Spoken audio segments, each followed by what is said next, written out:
Laçın rayonunda da əmək yarmarkası keçiriləcək. Bu barədə Əmək və Əhalinin Sosial Müdafiəsi Nazirliyi məlumat yayıb. Daha ətraflı isə əməkdaşımız Fidan Mədətova bizə məlumat verəcək. Hər vaxtın xeyirli olsun Fidan.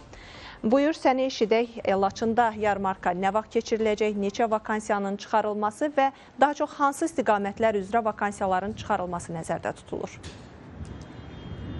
Salam Gülşən, hər vaxtınız xeyir olsun. Belə, Əmək və Əhalinin Sosial Müdafiəsi Nazirliyinin yeni bir açıqlaması var. Bununla bağlı olan detalları sizlə bölüşməyə çalışacağıq. Ölkədə sosial siyasət çərçivəsində həyata keçirilən tədbirlər daimi olaraq davam eləməkdədir və işğaldan azad olunan bölgələrdə bu istiqamətdə diqqət mərkəzində olan ərazilərdən biridir. Və elə sizin də anonsunu verdiyiniz kimi Laçın rayonunda da əmək yarmarkasının keçirilməsi nəzərdə tutulur və yarmarkanın tarixi ilə bağlı hansı istiqamətlərdə vakansiyaların təqdim olunacağı ilə bağlı olan detallara toxunmağa çalışacağım.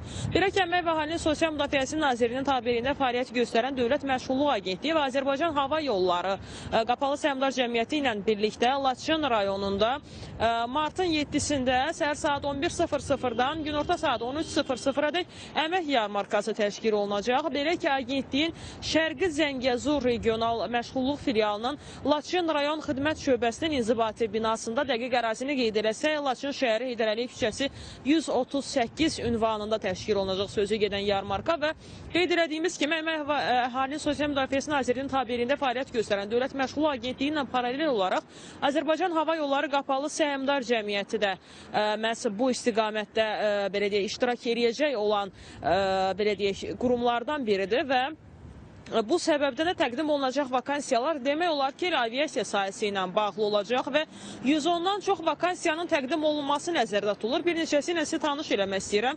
Elə bu il Laçında istifadəyə veriləcək beynəlxalq hava limanında uçuşların elektrik işıq texniki təminatı, rabitə, aerodrom, istismarı, aviasiya təhlükəsizliyi xidməti, texnoloji avadanlıqların istismarı, təmiri sahəsi və s.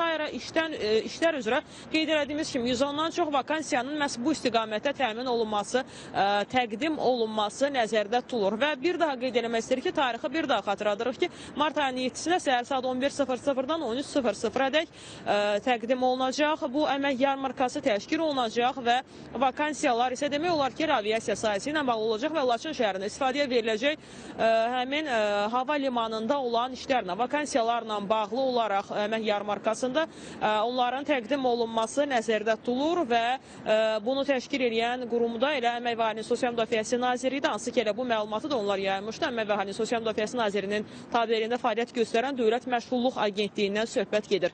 Hələ ki, bu məsələ ilə bağlı əldə edildiyimiz son informasiyalar bu qədər idi. Söz yenidən sizdədir Gülşən.